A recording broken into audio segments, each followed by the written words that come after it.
Hello students, next lecture in seventh class. इससे पहले वाले लेक्चर में हमने डिस्कस किया था new political and social groups. तो उसमें था कि किस प्रकार के नए ग्रुप्स हमारे सामने आए, किस प्रकार से वो नए नए स्थानों पर आकर के बसे, क्या इम्पोर्टेंस थी उनकी। तो इसी में jatis formed their own rules.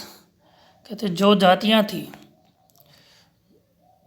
जातीज form their own rules and regulations, उन्होंने अपने नियम विनियम बनाए to manage the conduct of their members. कहते अपने जो सदस्य थे ना, उसके संचालन के लिए, अपने सदस्य उसको मतलब संचालन के लिए किस प्रकार से मतलब कमेटी बनाई जाती है, जो भी थी उन्होंने अपने सदस्य जो थे जाति के, उन्होंने अपने नियम विनियम बना लिए कि किस प्रकार से संचालन होना चाहिए। These regulations were enforced by N assembly of elders, कि जो रेगुलेशंस बनाए जाते थे वो इन्फोर्स किया गया, लागू इन्फोर्स किया गया था by N assembly of elders, की जो एल्डर्स होते हैं उनकी जो असेंबली सभा है उसके दौरान इन्फोर्स किया गया। Described in some areas as the jatis panchayat, वर्णन किया गया इन सम एरियाज एज दी जाति पंचायत के कुछ एरिया जो थे उसका भी इसमें वर्णन किया गया था। बट दी जातीज, किंतु ये जाति जो थी were also required to follow the rules of their village. किंतु ये जाति जो होती है आल्सो रिक्वायर्ड, उनको भी जरूरत टू फॉलो द रूल्स, कि उनको उनके जो गांव होते थे उनके नियमों का पालन करना पड़ता था। सेवरल विलेज, कई जो गांव थे were govern by a chieftain, कहते हैं कि कई गांव होते थे, एक जो चीफ टैन है उसके द्वारा शासित किया जाता था। टुगेदर, इसके साथ ही they were just one small unit of a state, किसके साथ ही दे वर जस्ट वन, इसके साथ ही वो राज्य की एक छोटी इकाई थे।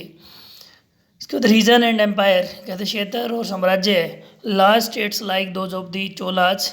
लार्ज स्टेट्स कहते बड़े जो राज्य थे जिस चोल की तरह, जिस चोल तुगलक और मुगल्स कंप्राइज्ड मैनी रीजन्स, कहते जो कई क्षेत्र थे जैसे कि चोल है तो तुगलक्स थे या मुगल, उनकी तरह जो बड़े राज्य थे इनके कंप्राइज किया गया। ए संस्कृत प्रशस्ति प्रेजिंग इन दिल्ली सल्तनत गियासुद्दीन बलबन, एक संस्कृत में प्रशस्ति, संस्कृत प्रशस्ति प्रेजिंग दी दिल्ली सल्तनत गियासुद्दीन बलबन टोल्ड दैट, थे गियासुद्दीन बलबन की जो थे उसकी प्रशंसा में एक संस्कृत प्रशस्ति लिखी गई थी 1266 से 1287 का जो समय रहा उनके समय में। टोल्ड बताया गया दैट कि he was the ruler of a, प्रशस्ति में बताया गया था कि he was the ruler of a large empire, उसमें बताया गया था गियासुद्दीन एक बड़े साम्राज्य है, एक बड़े क्षेत्र का यानी कि साम्राज्य, बड़े क्षेत्र पर राजा हुआ करते। दैट यानी कि जिस क्षेत्र में उनका शासन था वो कहाँ से कहाँ तक विस्तृत था। स्ट्रेस्ड बढ़ाया गया था वो, from Bengal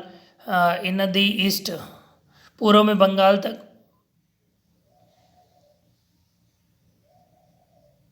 east of Ghazni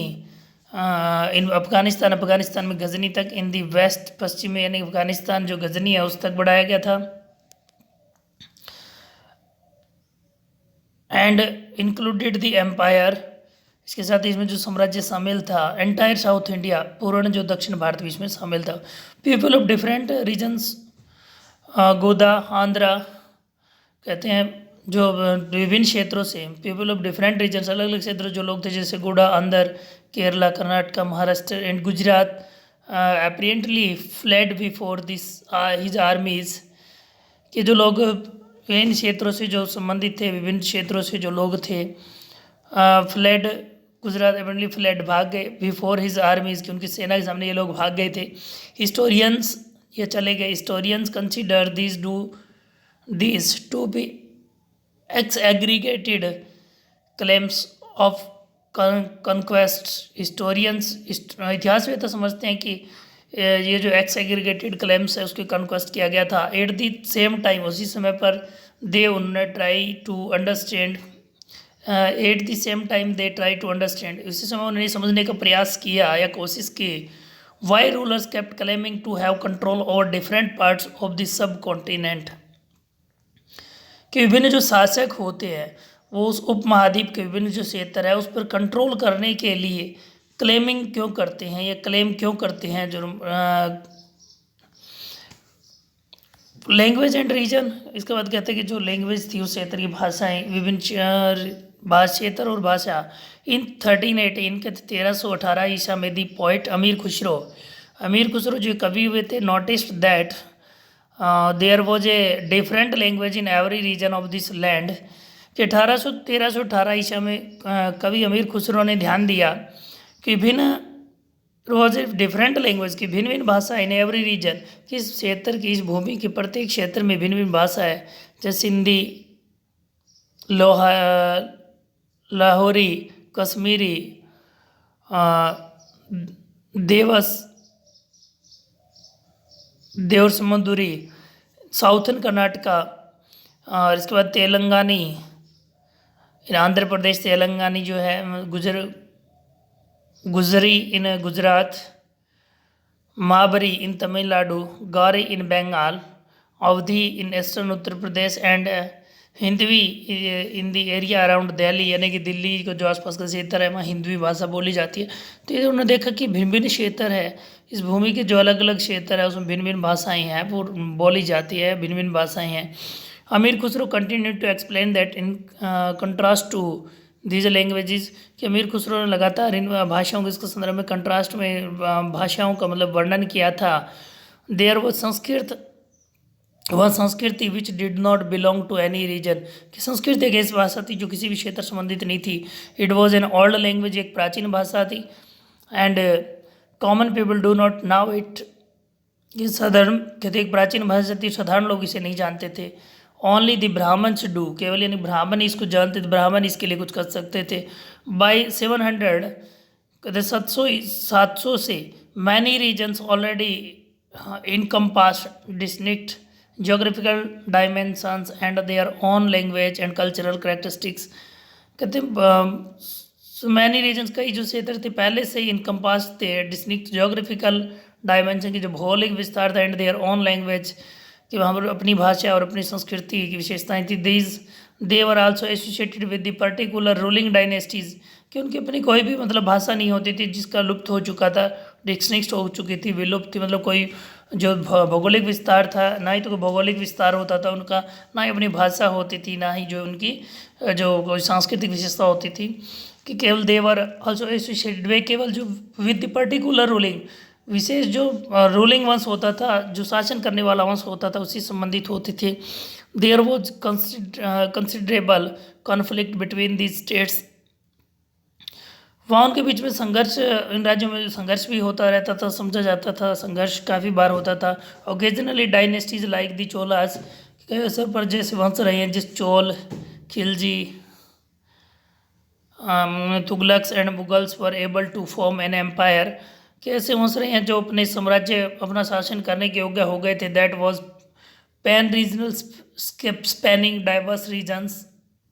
कि पैन रीजन एक बड़ा क्षेत्र का विस्तार कर चुकी है, ऐसे वंश है जिन्होंने अपने क्षेत्र का एक विस्तार किया था, एक बड़ा क्षेत्र बना लिया था। Not all these empires were equally stable और सक्सेसफुल,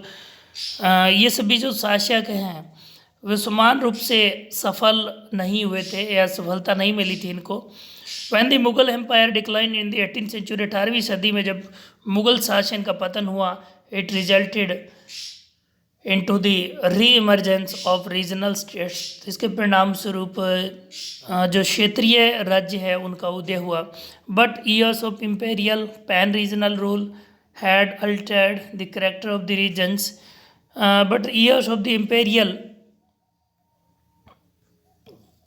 साम्राज्यवादी जो वंश है उसकी, किंतु pan regional rule, pan regional जो रूल था, हैड अल्टर्ड, वैकल्प था वहाँ the character of the regions, इस क्षेत्र की जो विशेषता रही, जो क्षेत्र था, पैन रीजनल रूल स्थापित हो चुका था इनमें। अक्रॉस मोस्ट ऑफ द सब कॉन्टिनेंट, अधिकतर जो उपमहाद्वीप है उस पर द रीजन्स वर लेफ्ट, जो क्षेत्र छोड़े गए थे with the legacies of the large and small states, कि जो छोटे या बड़े जो राज्य थे जिनको छोड़ा गया था, that had ruled over them across most of the subcontinent, the regions were left, वो क्षेत्र जो बच गए थे with the legacy of the large and small states that had ruled over them, कि जिन छोटे या बड़े राज्यों पर जो शासन किया जाता था उस समय जिनको छोड़ दिया गया था, अधिकतर महाद्वीप जो था, यानी कि कुछ क्षेत्र जिनको छोड़ गए थे, बाकी तो सब पूरे महाद्वीप पर इनका शासन होता था। This was apparent in the emergence of various distinct and shared traditions in the realms of governance, apparent के प्रतीत तो emergence various distinct की विभिन्न लुप्त हुई